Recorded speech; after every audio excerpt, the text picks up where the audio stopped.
Hey folks, welcome back to History Chat on Thursday afternoon at 1 o'clock. My name is Heather Cox Richardson. I'm a professor of history, but I do not speak for my employer when I do these videos. Last week, I got really sidetracked because I got to talk about Nixon, and you guys are a captive audience. So, except I guess you can hit the delete or the go away button, but I don't see that, of course. And I really spent more time on him than he warrants, but in the scheme of American history. But I just find him such a fascinating character that that I went overboard. I today will make up for the time that I spent on Nixon. Normally, I put Nixon and Reagan together because one is really a continuation of the other, but obviously I'm going to do them separately today and then get back on some kind of track for the trajectory of the Republican Party. A little sloppy there, but I'm sorry I got carried away. All right, so I left you with the resignation of Richard Milhous Nixon in August of 1974 after talking about Watergate and what that meant. And of course, the person who steps into Nixon's space in the White House becomes president is Gerald Ford. And Gerald Ford is, again, another interesting character, less complicated in many ways than Nixon. But he does a couple of things. What he really wants to do is try to heal the country and to resurrect the Republican Party. And he really fails on the first, but does sort of decently on the second. And the first thing he does, and the most important for the future of America, is that he pardons Nixon for any crimes he might have committed. Now, I'm going to editorialize a little bit here. This is my opinion. It's not from the history. I think that was a huge mistake. At the time, I thought it was the right thing to do. And for many years of studying history, I thought it was the right thing to do because it stopped us from having the specter of a president in a courtroom. But in retrospect, I think it was a huge mistake because had Nixon been held to account, even if he had not been convicted, I don't think we would have had the overstepping of boundaries that presidents have engaged in since. It would have established the precedent that a president is not above the law. And I think after that, we would probably not have had Iran-Contra. We certainly would not have had the idea of weapons of mass destruction. And we would not have had the Trump presidency. And we certainly would not have had the real expansion of executive powers since Nixon as we have had. So that pardoning to me is, my mind really changed on it about 3 years ago.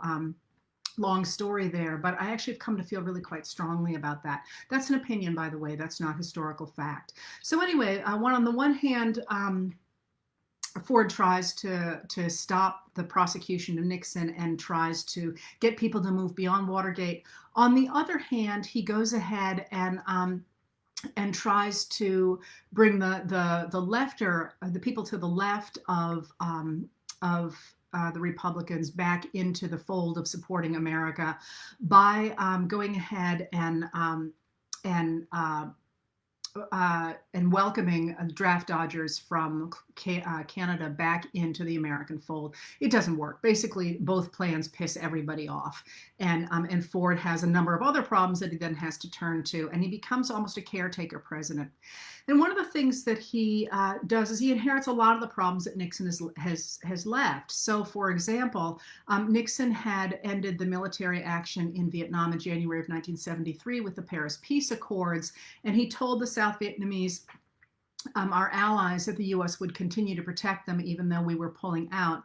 But when North Vietnamese troops invaded South Vietnam in December of 1974, Congress refused aid. And this is why by April of 1975, you remember those images of helicopters trying to leave Saigon, and people trying to clamber on top of those helicopters to get out of Saigon before the North Vietnamese troops took the capital city. That didn't, I'm sorry to put this in American terms. It was tragic, obviously, for Vietnam. But in America, people looking at what's happening in the leadership in the country look at this image of our former allies trying to claw their way out of Saigon, and it doesn't play very well back home. Similarly, Ford has to deal with the really unchecked inflation under Nixon, and he has a terrible time with this because the nation is locked into something at the time called stagflation, which is a weird economic moment when you have both the stagnation of the economy and rampant inflation. And he doesn't really know how to handle it because dealing with the economic stagnation on the one hand requires a set of financial tools that exacerbate the other problems. So they go back and forth, and really the country gets mired in this period of really rampant inflation in the 1970s. And if you think about that period, if you remember that, you will remember the inflation clearly. But one of the things that it does that people don't pay a lot of attention to that I find fascinating is that this is when the idea of credit cards takes off, because it is literally cheaper for you to borrow money at the beginning of the month and pay it back at the end of the month, because there'll be so much inflation between those two things that it makes sense to borrow in the short term. And there had been credit cards before that, but they just explode after 1973. By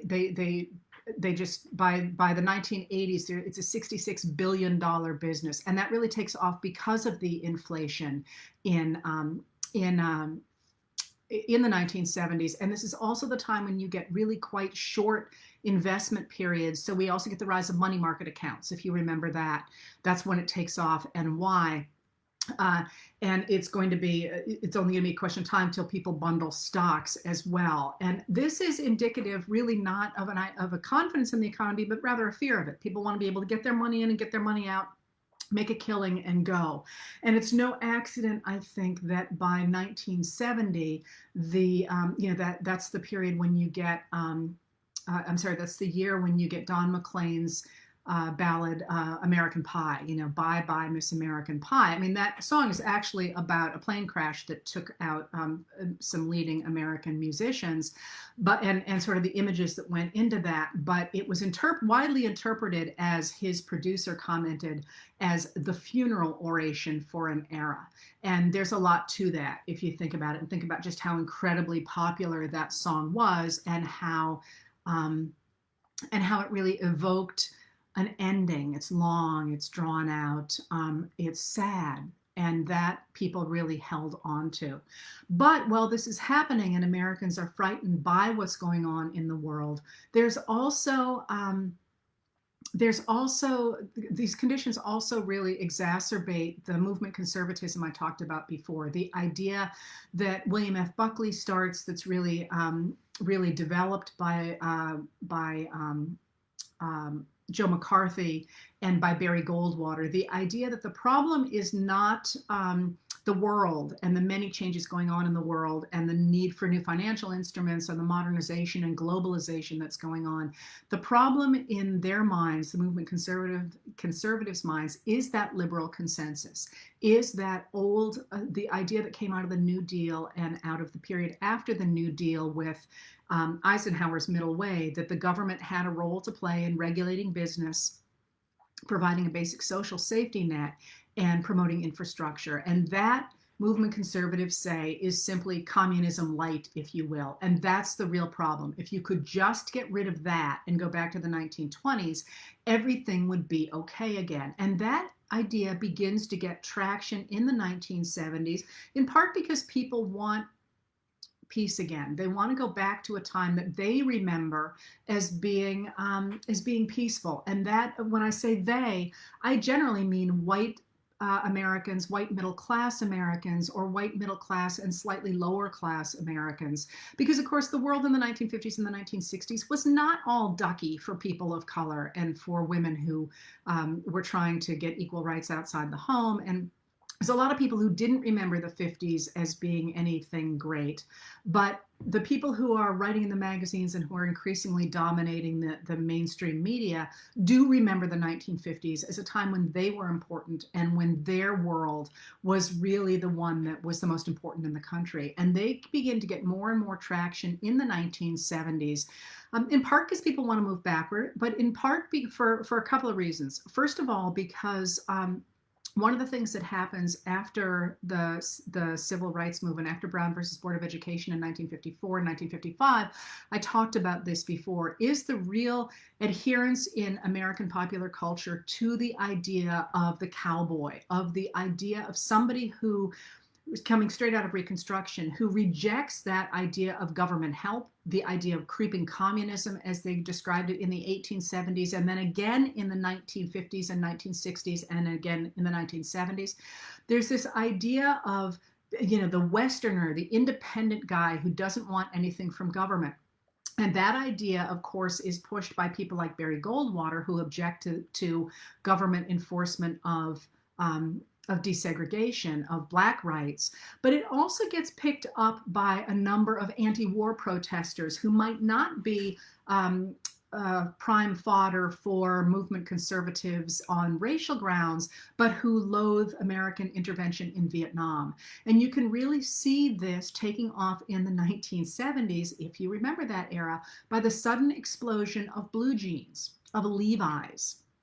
A kind of clothing that when James Dean wore it in A Rebel Without a Cause was a sign that he was an outsider, that he wasn't part of mainstream society.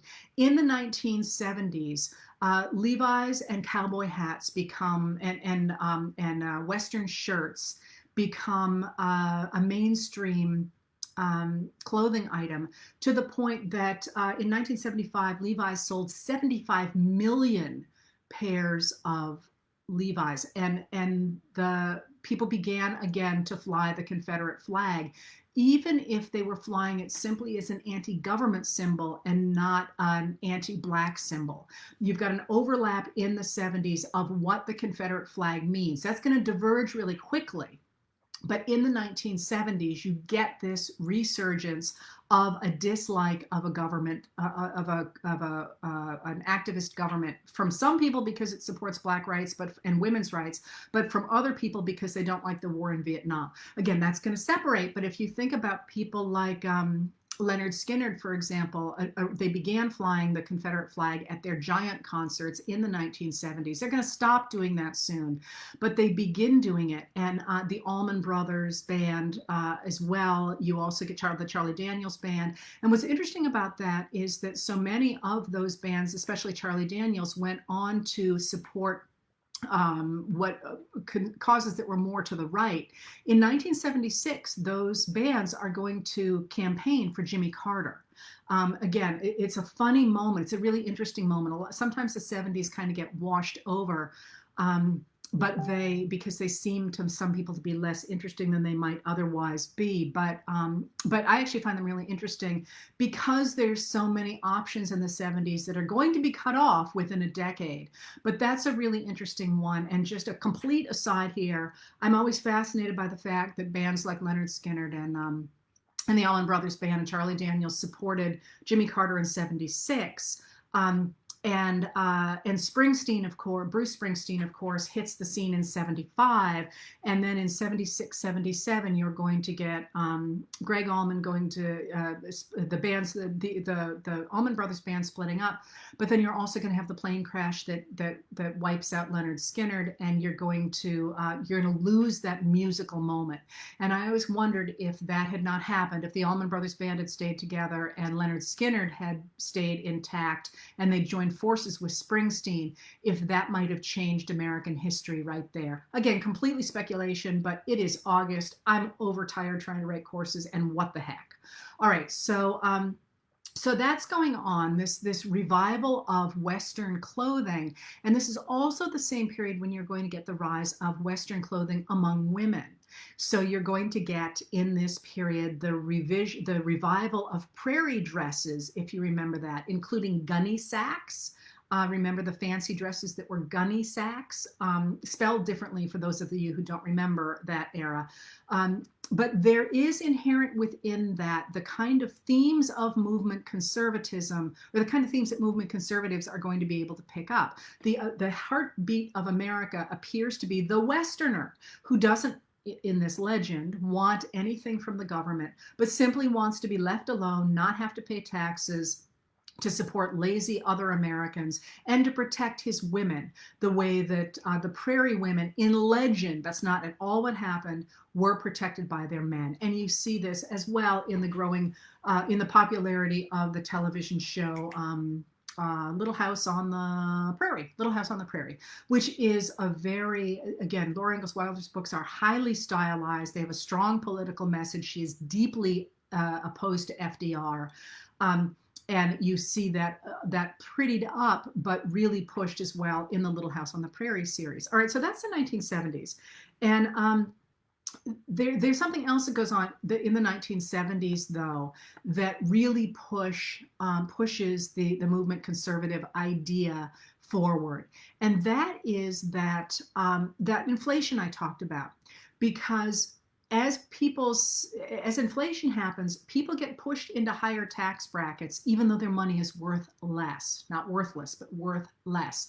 And when that happens, they're very susceptible to arguments that say, the government is wasting your tax dollars, because they're paying more and more and more in taxes at the same time that they're having to deal with inflation themselves.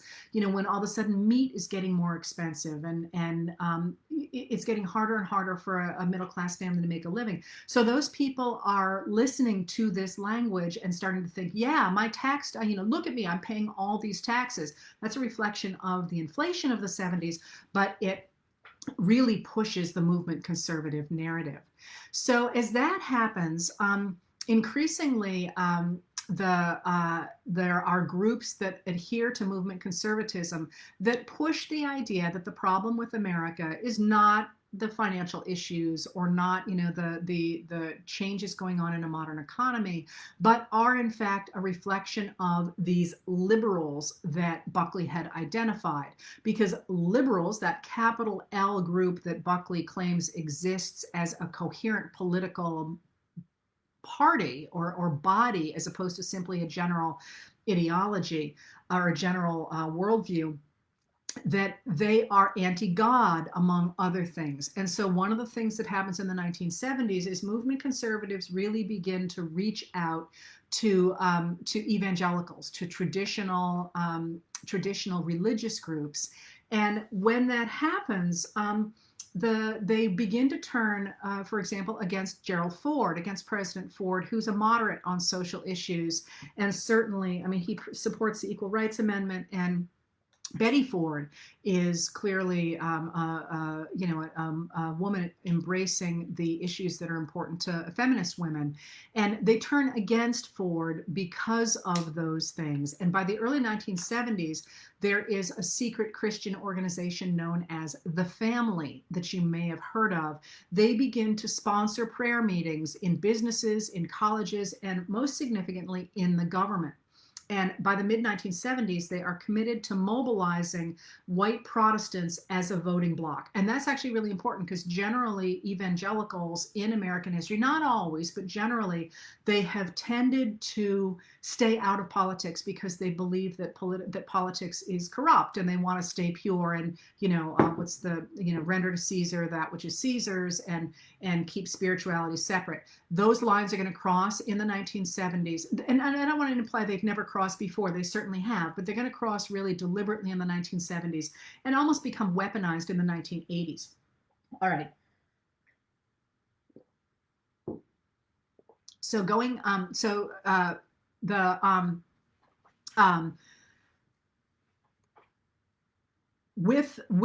in 76, Ford runs for re-election, but it's not really going to be an option at all. And interestingly enough, we don't talk a lot about this, but in fact, Ford is challenged. We talked a little bit this year about whether or not President Trump could face a challenger in his own party. It can be done. The last time it was really effectively done was in 1976, when Ford faces a movement conservative challenger in Ronald Reagan. And to sort of undercut this growing faction of the Republican Party, that's when Ford is forced to drop Nelson Rockefeller, Eisenhower Republican, as his running mate, and replace him with Senator Bob Dole of Kansas. And Bob Dole was an incredibly impressive man in many ways. But the idea that he is a moderate is a sign of just how far right that party has gone, because in fact he was put on the ticket as a conservative, as a movement conservative in 1976. Anyway, as you know, Jimmy Carter and Walter Mondale win the 1976 election, and that gives 4 years for the movement conservatives to really increase their power in the country and put more pressure on the Republican Party, and they do so.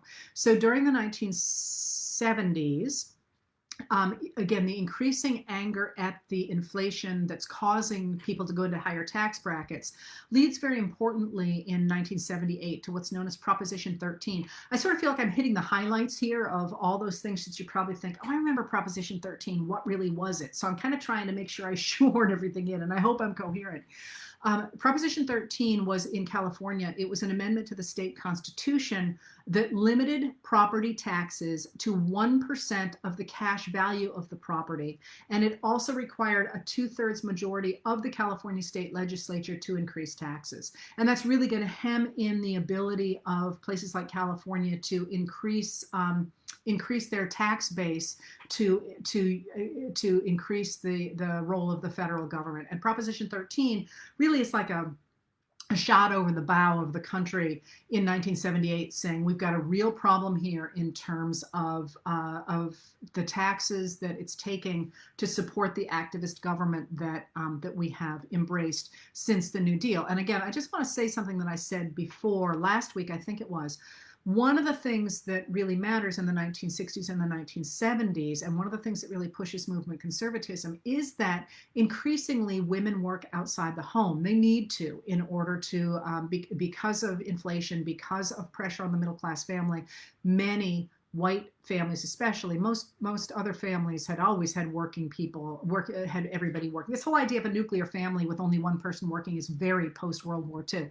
But as women get pushed into the workforce, white women get pushed into the workforce, that really dramatically drives down volunteer work that has provided, hundreds of thousands, millions of people hours to take care of children, to take care of the elderly, to work in the schools, to fill envelopes for churches, to basically be staff that had all been volunteer until women went back to work. And when they went into work outside the home, we still needed those things done, but nobody wanted to pay for them. And that's a disjunction that we have never adequately grappled with, I don't think, because obviously we want those things done, but somehow there's this sense among lawmakers that somebody, and I'm saying this deliberately vaguely, somebody should be doing that for free, but there's nobody to do that for free. So we're sort of slotting people into those jobs at wages that are not at which you're not able to sustain life. And that seems to me to be a real disjunction that somehow we have to deal with. So we have this thing pushing the we have the idea of taxes pushing the idea of movement conservatism. We also have the taking of 52 American hostages in Iran. In the late 1970s, when the Ayatollah Khomeini gets rid of the Shah that had been, remember I sort of said I'm going to talk a little bit more about Eisenhower's really big screw up, and that was when he undercut a popularly elected government in Iran and backed a Western-backed, an American-backed Shah who was enormously corrupt, and he is overturned in the late 70s by the Islamic Revolution, and in the process there are 52 American people taken hostage in Tehran. And when that happens, the hostages, blindfolded at gunpoint, are sort of seen on the news again and again and again. And in the midst of all that, in 1979, you may or may not remember this, Russia invades Afghanistan. And for a lot of people looking, they're like, yeah, whatever, like, countries invade other countries, whoop-de-doo, who cares? Well, it mattered a lot because, I'm sorry, I'm not laughing at that. I'm getting messages on my phone that are funny. It mattered a lot because in what was known as the Great Game, if you've read Rudyard Kipling's Kim, for example, they talk a lot about the Great Game. Or if you have read Laurie R. King's Mary Russell novel, she's got an entire book on the Great Game, and that was the name that that Russia and Asian powers and the West used as they carved up the rest of the world in the late 19th and early 20th century. And as they colonized the rest of the world and carved it up in this great game, which by the way wasn't so great for the people who weren't playing, but that's another story, the one place they wouldn't go was Afghanistan. They recognized that that was, first of all, unconquerable, but second of all, that was kind of a DMZ. Nobody went into Afghanistan. That was the place in the great game that nobody went, that none of the great powers went, because it was like a DMZ, and it was just kind of understood nobody would go into Afghanistan. And then in 1979, Russia invades Afghanistan. And when that happens, Americans look at that and say, we just don't matter anymore. I mean, for all these decades, Russia has had such fear of us that they wouldn't go into Afghanistan. And now they're thumbing their noses at us. It just shows how weak we have become on the world stage. And that's why the Miracle on Ice became such a huge deal in February of 1980, when the American Olympic team that was made up of sort of immigrant kids and, guys from Boston and, this hard scrabble group of American boys, as they were seen at the time, took on the USSR on hockey, which was the USSR's big thing was hockey. And they were trained and they were drugged and they were all those things, and they were phenomenal hockey players.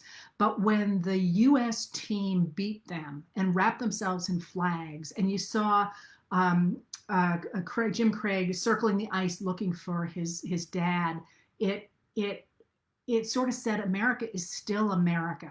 And that's why that became so important. Actually, this is a personal aside that I don't have time for, but what the heck. I was in the infirmary. I was in high school at the time at a boarding school. And that was when the swine flu went through. And we were sick. Oh my God, we were sick. Oh my God, we were sick. And they actually got us up. The nurses in the infirmary said, if you are able to come down and watch this, you should come down and watch this. So I actually saw that game, but it's funny because I was really feverish and I saw the game. I was a hockey player. I was on the hockey team myself. And I saw the game, but all I remember is because we didn't have TVs in prep school, by the way. So it was astonishing I was able to do this. I saw the game, but in my memory, I see the game and I see green all around it. And I see the bed I was in, the infirmary bed I was in. And so it's like, I remember it incredibly fervently, but it's almost like it's a dream because I had such a high fever at the time. Anyway, that doesn't matter at all, except that obviously I remember it. It was that big a deal. Although at the time, of course, I knew nothing about India or the Great Game or Afghanistan or anything. I just knew that this felt different. All right, so increasingly, movement conservatives look at this, the revolution in Iran, the hostage taking, the Russian invasion of Afghanistan, rising prices. They look at all this and they say the cause of this is this activist government that is crippling the economy. It's godless liberalism that is doing this, and it is an almost criminal neglect of national defense. Well, you can see exactly where this is going. What they said, though, they brought in a new piece here. And what they said was that instead of trying to put money at the bottom, which would create consumer demand, which is how the economy had been designed really since the New Deal, since the 1930s. The idea being if you put money at the bottom, people are going to spend it. It's going to make the economy bubble along. What they say is that's wrong. In fact, the government needs to be promoting production. It needs not to look at consumer demand, but at making sure there is a lot of stuff. That's going to stop inflation, and it's going to create a group of richer Americans who can pay the taxes that are going to eliminate the growing budget deficit. Because as I mentioned, it's since from Eisenhower until Clinton, we don't have a president who's going to balance the annual budget. So they think, this budget keeps growing. We got to get rid of it. What we need to do is create some really rich Americans, make the economy work much better so that they can pay more taxes up there at the top. And it's going to eliminate the deficit. It's going to eliminate inflation, and things are going to get a lot better. So in order to free up investment, movement conservatives argue what the government needs to do is cut taxes, because you want to have money accumulating in among the wealthy, because that's going to inspire them to create new businesses, to make more money, and that's going to hire more workers. And basically what you are going to have is, they don't call it trickle down, but you're going to have an economy that, because there's power up here, it's going to build jobs for people at the bottom. But interestingly enough, in this period, we actually have an economic theory that says this is the case. And this is why Milton Friedman becomes so important. He's an economist at the University of Chicago. And this is why people sometimes talk about the Chicago School of Economists. They say what we really need to do is embrace this idea and embrace what they call the Laffer curve, which purported to prove that tax cuts would in fact increase revenue. Just a spoiler here that I'm not going to get to until at least next week. They don't. There may be a marginal benefit at the very top if you have really high taxes, like you did under Eisenhower, where income taxes in the upper bracket were at 91%. Even Kennedy worried about those. It's Kennedy who's going to slash those taxes. But otherwise, the Laffer curve simply doesn't work, which we know by now, although, of course, a lot of people still adhere to it. Again, the idea that cutting taxes, as you saw with the Trump administration earlier this year, he decided to help the economy by cutting taxes. All right. So meanwhile, the movement conservatives are also, as I say, trying to organize those evangelical voters. And in 1976, a guy named Richard Viguerie, who is a direct mail marketer, and as I mentioned before, out of Goldwater's campaign, there's a real push to do direct mail marketing. He concludes that the movement conservatives need to court evangelicals. And in 1979, they persuaded the Reverend Jerry Falwell to form the Moral Majority, as they called it. And that was a religious wing of Nixon's silent majority, if you will, to try and get Christian values, as they said, into politics. And they began to push television ministries, televangelism as it was known. Jerry Falwell had the Old Time Gospel Hour, but he was only one of many. By 1979, about 10% of television broadcasting was religious programming. And this is when we get Jerry Falwell coming to popular attention, and Pat Robertson, and Jim and Tammy Faye Baker. And these groups of people, this is 79, 80, these people are attacking communism and feminism, and by now abortion, homosexuality, and what they call humanism, calling from the Eastern liberals. Again, this word is now becoming, as people are going to soon to call it, the L word, as if it is something bad. They also begin to preach something called prosperity theology. And that says that if you simply believe in God, that is going to translate to economic well-being. So if you only believe in God, you're going to become rich. You need to have faith. And this is one of the ways, of course, that these churches become fabulously wealthy, because if you believe in God, you tithe to the church and you're going to get it back. Well, and if you don't do that, you're showing you don't believe and you're not going to become rich yourself. That's called the prosperity gospel. It's prosperity theology, and it's actually really very interesting. And that's all I'm going to say about it. All right. Meanwhile, one of the things that the movement conservatives do is that they repeatedly insist that the reason America is doing poorly in the world, in their eyes, is because Jimmy Carter, who is in office, has so desperately neglected American rights, American strength, and especially has, as they said, slashed the military, that he is making America weak. That is false. He never slashed the military budget.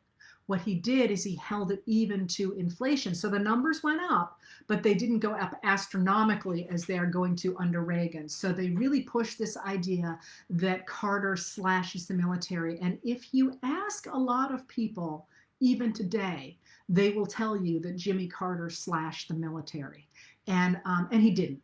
Now, one of the other things that people think about this era is that Ronald Reagan, who I'm going to talk about in a minute, sabotaged Jimmy Carter's attempts to free the hostages, because they are going to be freed on the day that Reagan is inaugurated. We don't have proof for that yet. I'm sorry, I shouldn't use the word yet. We don't have proof for that. Certainly the timing is suspicious. And I will say that, as I said to you before, I thought the whole idea of Nixon sabotaging the peace plan in Vietnam was complete tinfoil hat stuff. And I was wrong. We now have evidence that that, in fact, did happen. I'm an agnostic on Reagan, whether or not Reagan deliberately sabotaged that. We just don't have the facts yet. I'm willing to accept whichever evidence comes out myself. But you will hear that. And certainly the timing is suspicious. But as of yet, there is, to my knowledge anyway, no proof that that actually happened. All right. So what happens then is that we get the Republican primary of 1980, and it's actually fascinating. And I'm not going to be able to go into John Anderson, for example, who was really almost a textbook Eisenhower candidate. Interestingly enough, people forget John Anderson in that election. He's really quite interesting. But the showdown comes between Ronald Reagan, who's running as a movement conservative, and George H.W. Bush, who is an insider, if you will, running not as a moderate, not as an Eisenhower Republican the way Anderson is, but rather running as somebody who still believes that America has a role overseas. He's been a former CIA director. He's very much an insider. As opposed to Reagan's outsiderness, if you will. And George H.W. Bush looks at Reagan's argument that what we really need to do to regain our financial footing and our standing in the world is to slash taxes and invest heavily in the military. And he calls that voodoo economics. He says this simply is not going to work.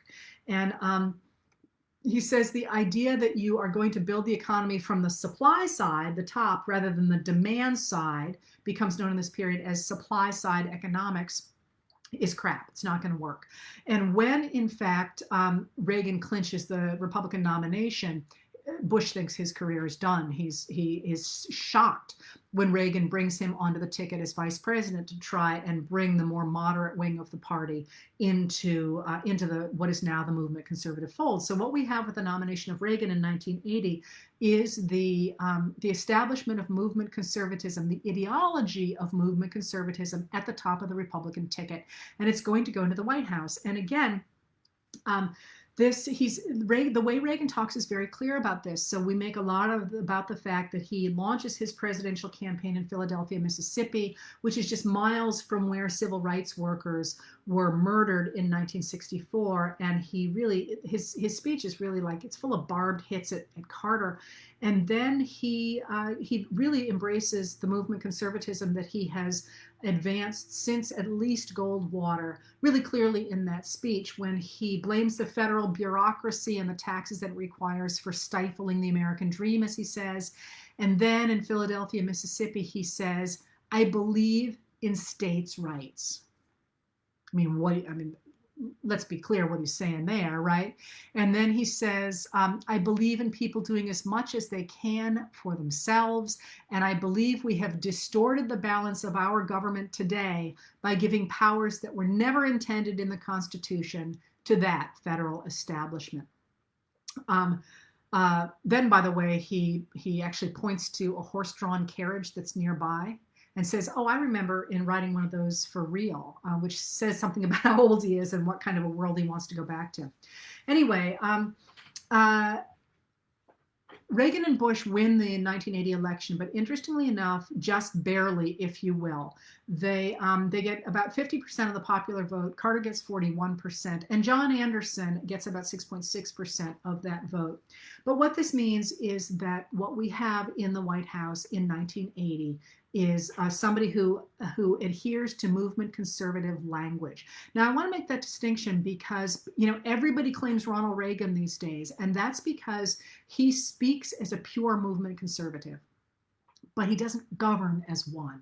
He actually governs much more moderately than he says. So he talks one line, which is what the far right now grabs hold of. But for example, he raises taxes, I think it's 11 times. I could be wrong, but it's a lot of times he raises taxes because he recognizes that the system doesn't work the way he's setting it up. So he does a lot of things that really attack the movement conservative ideology, but his language is entirely that of movement conservatives. And that's really going to matter. And that's why people grab hold of him now and say, oh, we're just following Ronald Reagan. Reagan. Other people are like, what are you talking about? Reagan wouldn't be welcome in your party nowadays. And both of those things are true because he's saying one thing and talking about something else very much. All right, so with Reagan in charge, what the Republican, and mind you, I want to emphasize here, the Republican Party is not yet fully movement conservative. That traditional Eisenhower Republicanism that came out of the Depression of World War II is really still traditional Republicanism. And you've got this faction coming in, this movement conservative faction coming in and having real power behind it because of people like Richard Viguerie and because of people like Jerry Falwell, these new voices in the Republican Party. But they have not taken over the party yet. They certainly have not taken over the lawmakers in the party yet, or the older members of the party who still believe in protecting, in regulating business and protecting a basic social safety net and promoting infrastructure. Although they want to trim the edges of that, they still believe in that. Movement conservatives do not, and they don't yet have control over that party. And they're not going to get it today, by the way. They're going to get it next week with Newt Gingrich. But anyway, I'm just going to do Reagan today. Reagan, as you know, was a great storyteller, and he managed to personalize this movement conservative ideology in a way that was really attractive to people. And if you read my letters, you will see that I've made a big deal about the language that the Democratic National Convention is using right now, because I think it is a direct answer to Reagan's folksy stories about how individuals are being crushed by the federal government. The Democrats in this convention are doing just the opposite. They're telling folksy stories about how what America really is community and government working for everybody. And it's really a direct counterpoint, in my mind, to the rhetoric that Reagan used. And what Reagan did is he personalized movement conservatives for people, saying, the government is really crushing people like you. And I don't think it's any accident, you probably hear me say this a lot, that Reagan rises to power in 1980, and the big movie of 1977 is Star Wars, which is literally an individualist, a Westerner, the cowboy guy again, who wants to go to the city and he can't because his family can't afford for him to go there. And he literally ends up, without an education, taking on the empire, right? And he ends up with the force, not with an education, but because he's somehow got something within him that makes him special, destroying an empire. And that folksiness of Luke Skywalker and of the characters that are in Ronald Reagan's stories really hit a note. They really hit a narrative note in America that neither the traditional Republicans nor the traditional Democrats, which are both busily trying to create coalitions rather than telling stories, can grab hold of. And I think that really matters. That rhetorical thing matters. And if you think about Reagan, he really rises to power on the image of the welfare queen. Remember that? The welfare queen is a woman. He never actually says she's Black, but he says she's from the South Side of Chicago, which is shorthand for she's an African-American woman. And he claims that she drives a Cadillac, that she has 80 names, 30 addresses, 12 Social Security cards, and is collecting veterans benefits on 4 non-existing deceased husbands. She's collecting Social Security. She's got Medicaid, food stamps. She's collecting welfare. He paints this portrait. And what's cool about this is that there really was such a woman. There's now an entire book about her. She's obviously a criminal. She is not at all representative of people who are relying on the basic social safety net that's been in place since the New Deal. But he uses her to symbolize all the other people who are using government programs to get by. And that really sticks to the point that I remember, again, personal here, I'm from a state that has very few African Americans in it. And I remember going out in the big wide world in the 1980s and hearing images of the welfare queen and thinking, I don't understand what you're talking about, because I know a lot of people on welfare and they're all white. And I don't, like, what are you talking about? Like, I know a lot of people who are on food stamps and whatever. And where's this story coming from? Well, it's coming from Ronald Reagan and that imagery. Nonetheless, Reagan really encapsulates both the negative side that Nixon pioneered, but also Reagan adds to that like this heroic language. And he does so really dramatically. He's an actor, after all, remember. And he casts his ascension to the presidency really in heroic terms. And what he says is that America is in a crisis that rivals the Great Depression in the 1970s. It wasn't, but he says so. He says we're in terrible, terrible straits. They weren't, but he frames it that way. The same way, in a way, that Donald Trump talked about America being in this world of carnage, American carnage in 2017 when he took the oath of office. You know, I remember listening to that and looking around going, I don't think we're that bad off. But that's sort of what Reagan did as well. And he says the problem is that this problem was not brought on by unregulated capitalism the way that the Depression was, but rather by taxes and public spending. He promises to defend the average American, as he says, and he warned very famously, government is not the solution to our problem, government is the problem. And he promised to reduce the size of the federal government and turn the functions of the federal government over to the states. Again, the same way that movement conservatives have been calling for since Barry Goldwater. Now, again, just to jump forward here for a second, think about President Trump's reaction to the COVID pandemic. That's a moment when many of us thought that the federal government should use these tools at its disposal to stop this deadly pandemic. And he kept saying, nope, it's up to the states. That is precisely the idea that Reagan launched with in 1980, that this is better handled by the states. And I think now that we're looking at more than 170,000 Americans dead, when, you know, with 4% of the world's population, we have more than 25% of the world's dead. And that's not even including the people who have long-term disabilities from COVID-19. I think we have proof that this idea is wrong. At least I feel like I've got proof that this idea was wrong. Anyway, Reagan quite deliberately draws on that Western image I keep talking about. He portrays himself as an American cowboy, and one of the things I love is that he's actually an enormously accomplished horseman. He's a very fine horseman, but he'd always ridden in the English style.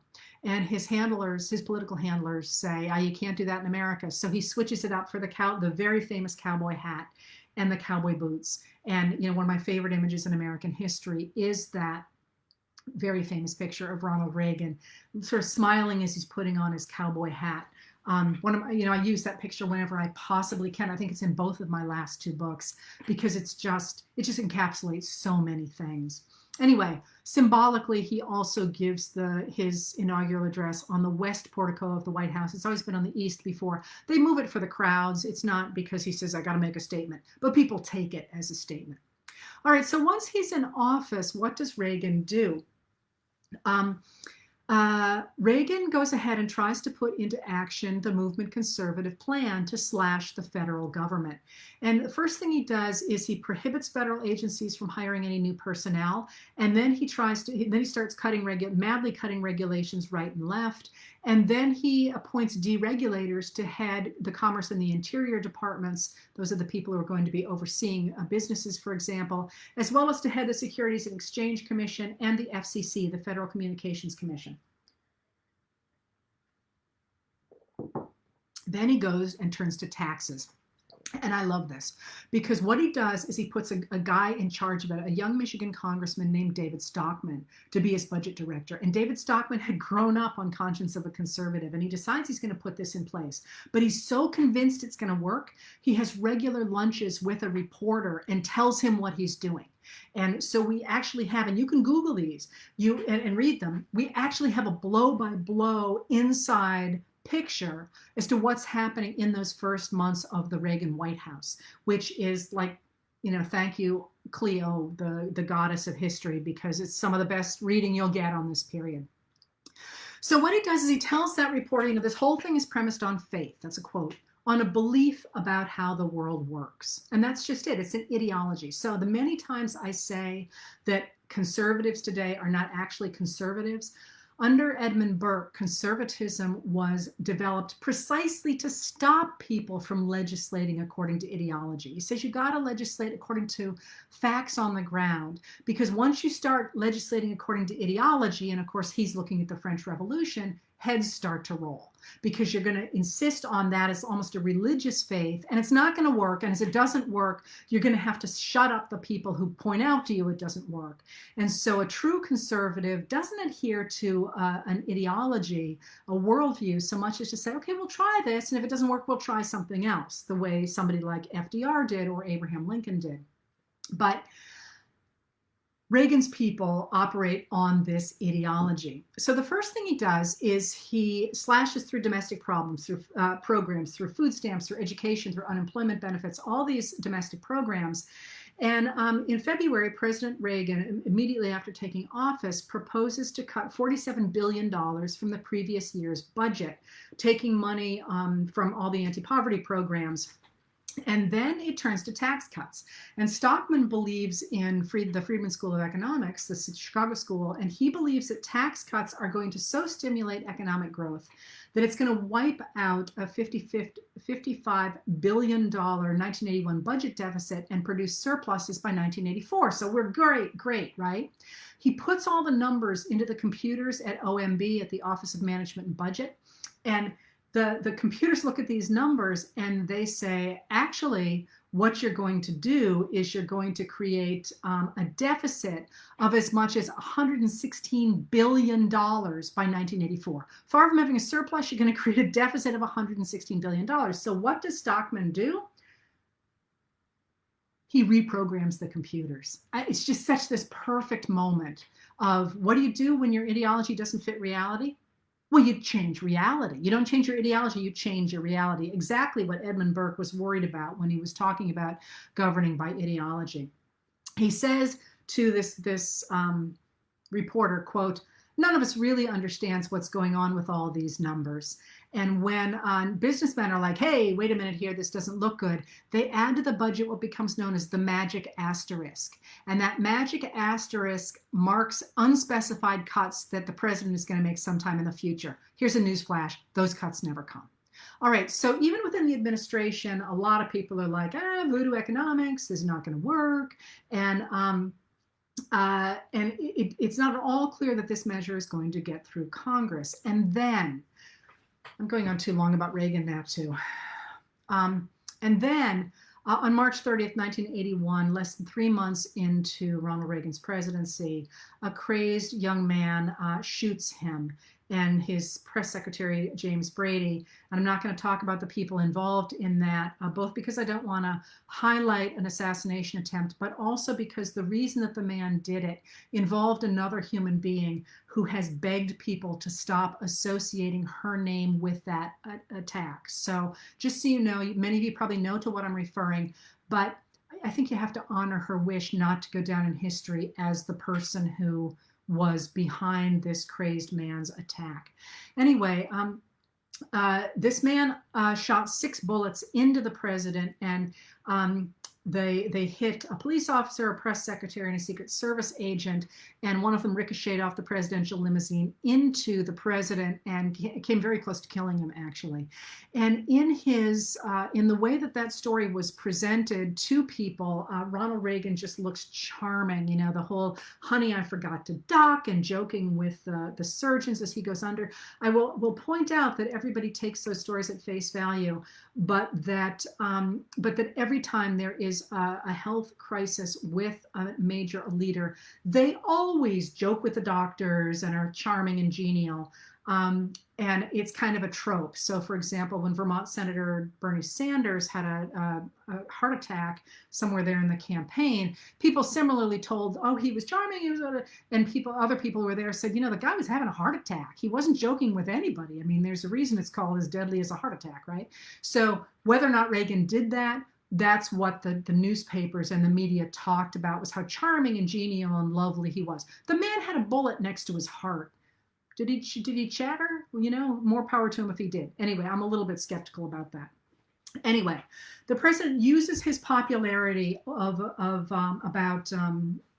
after the shooting, not the shooting attempt, the shooting, to sell his tax cuts, to sell his economic program. And the first appearance he made after the shooting was a televised address in which he said to Congress, pass my tax cuts. And he said, when I took the oath of office, I pledged loyalty to only one special interest group, we the people. And he said, we've got to get rid of New Deal programs in order to maintain our loyalty to the people. And it worked. Congress developed a bill that cut $35 billion from the next year's budget and passed a sweeping tax cut that cut 23% off individual tax rates over 3 years and slashed the capital gains taxes and the estate taxes.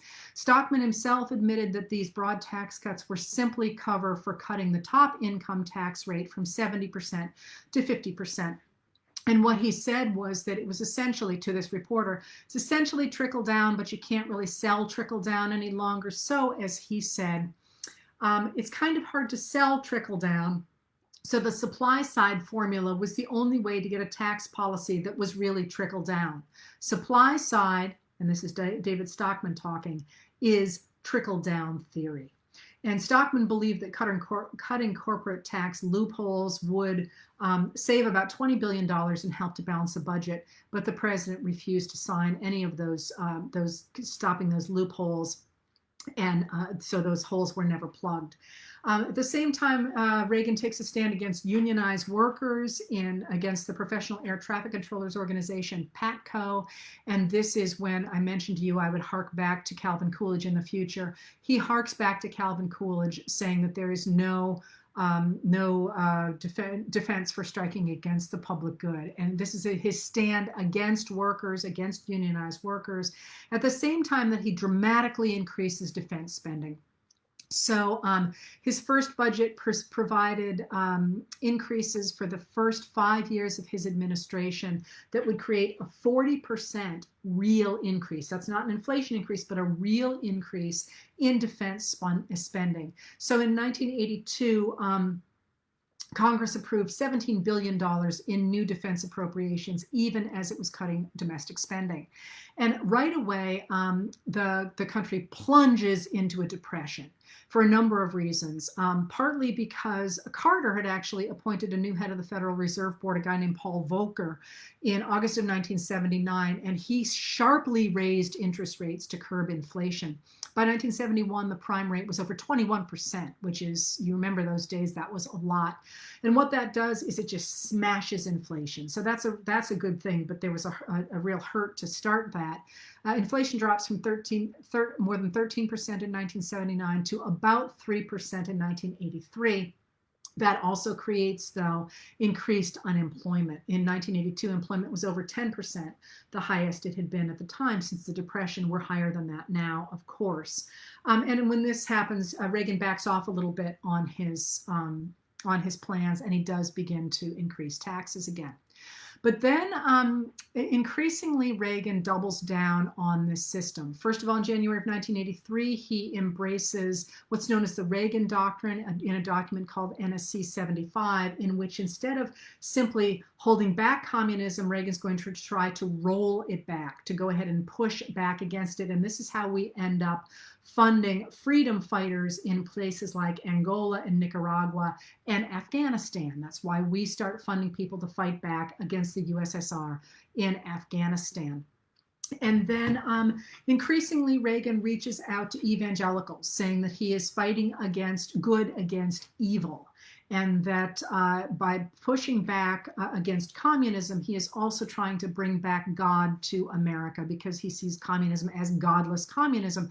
Therefore, by pushing it back, he is making America side with good against evil and against sin. This really comes together in 1984 with the movie Red Dawn, if you remember that, the idea of the first Red Dawn, the bloodiest movie ever made at the time, and advised by Al Haig, who had been Ronald Reagan's first Secretary of State.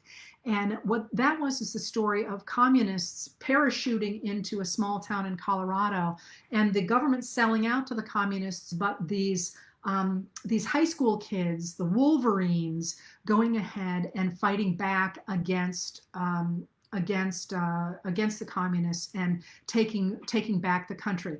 And Red Dawn is going to be hugely influential in the militia movement. People are going to start believing that they have to arm themselves against the government.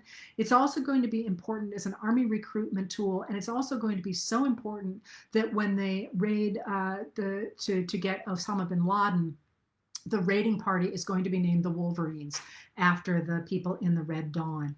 So increasingly, the Red Dawn convinces people to that this idea of individualism, fighting back against communism, both abroad and at home, is America's true mission. And the army begins to work together with the government to promote this idea. And this is why when we get the film Top Gun a few years later, it looks so real.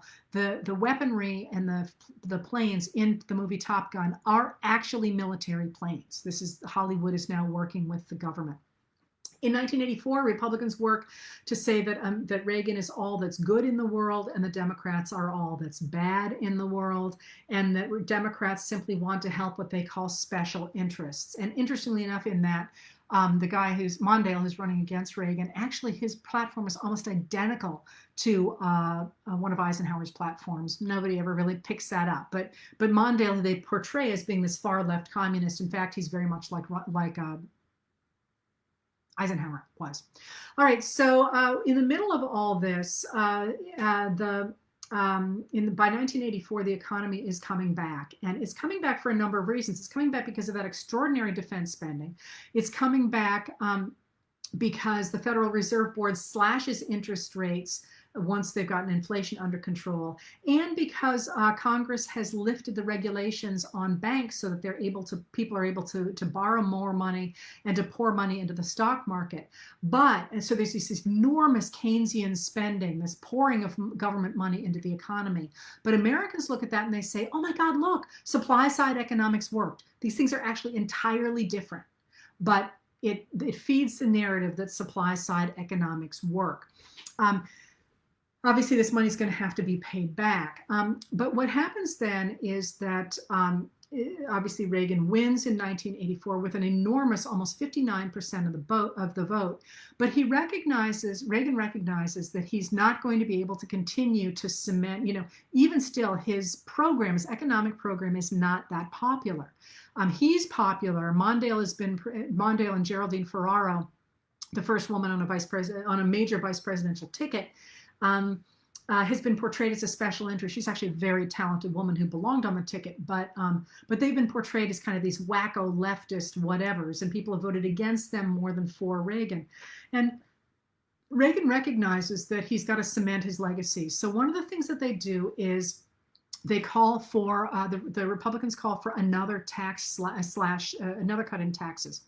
And what they do is they relieve about 6 million Americans from paying income taxes by increasing deductions, which is how we now get the thing where people say, oh, lots of people don't pay taxes.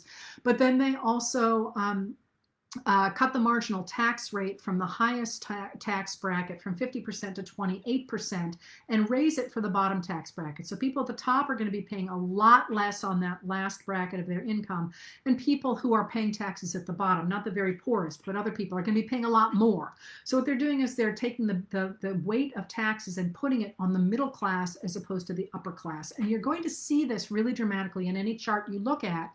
In 1981, money in America, income in America starts just skyrocketing toward the top. I always say we've had dramatic wealth redistribution since 1981. It's gone up, not down. And again, you'll hear the Republicans talk again and again about how people on the left want a redistribution of wealth. In fact, we've had one, and it's all gone up since 1981. But Congress is like, we don't want any more taxes. This doesn't tax cuts. This doesn't work. And to put pressure on them, Reagan backs a new organization. That's an organization that brings together big business and evangelicals and social conservatives under a guy named Grover Norquist, who's a former economist for the Chamber of Commerce. He's never actually held an elective office. And Norquist said, traditional Republican business groups can provide resources, but these groups, evangelicals, for example, and social conservatives, can provide the votes. And Americans for Tax Reform, which organizes in 76, stands staunchly against higher taxes ever for any reason. In 1986, then, we get this new tax cut, and we have this funny, well, I don't have time to tell you more about the tax cut, but what it does is that it creates this dynamic, this important dynamic, that is, because of the tax cuts, you're going to have increasingly high deficits. That is, normal spending is now not going to be paid for because of those tax cuts. And when that happens, every time that happens, Republicans will say that Democrats are money wasters because they want to spend money that doesn't exist.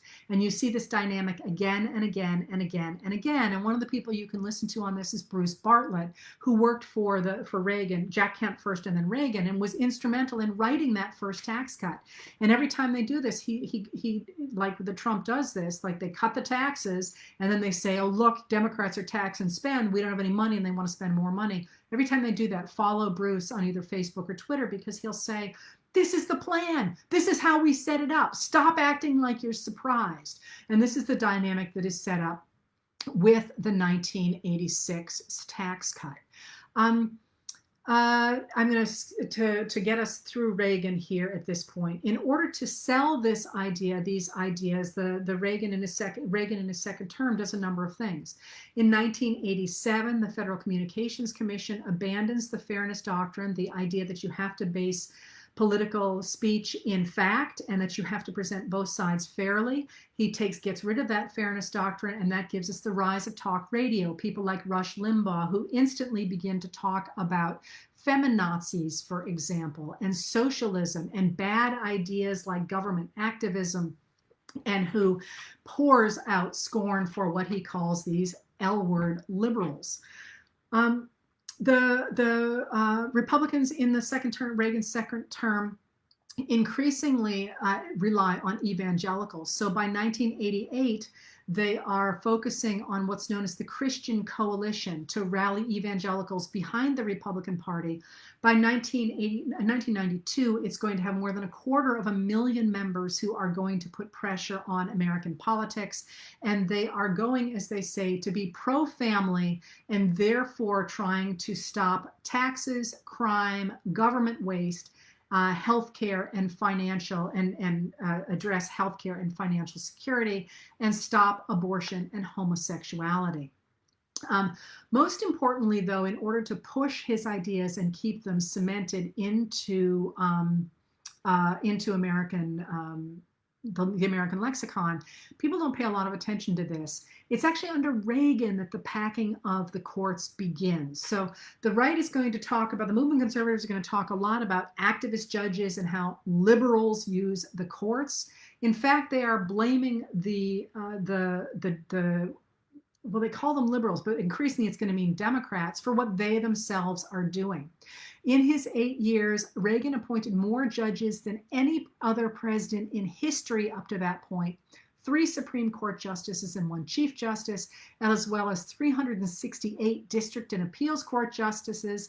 And increasingly, well, in the past, becoming a judge had been about, it was supposed to be bipartisan or nonpartisan. You were just supposed to be really good at what you did or address a certain constituency, a political constituency. That's a longer story. Reagan's Justice Department deliberately were put in because they were Reagan supporters. So his Attorney General, Ed Meese, said he actually interviewed people, making sure that they were in line with Reagan's ideas, and he was doing so, quote, to institutionalize the Reagan Revolution so it can't be set aside no matter what happens in future presidential elections. So what you had here is the idea that that under Reagan and with the implementation of the movement conservatism at a domestic level under Reagan, you're going to have it cemented into American power. And I will pick up next week how that plays out, because I didn't go into to the Iran-Contra affair. And I'm actually a little sorry I'm slowing this down as much as I am. I'm sorry about that, but it feels like this stuff is so important. But what you have here is this idea that movement conservatism has taken over the the ideology of the Republican Party, and that is going, first of all, to create a certain kind of domestic event in America. Pretty soon, it's also going to affect the way America behaves in the world with things like the Iran-Contra affair. And I'm going to leave it there simply because I know I've run over, and I know you all have lives. So I'm sorry to dump Reagan in the middle here, and I will try to speed things up going forward. We don't have that much further, obviously, if we're already on Reagan. And I will see you next week to pick up the Iran-Contra affair and push us into the George H.W. Bush years and Newt Gingrich and the takeover of the Republican Party by the movement conservatives. Anyway, thank you for being here. I'm sorry, I feel like I'm kind of dragging you through these years of the Republican Party.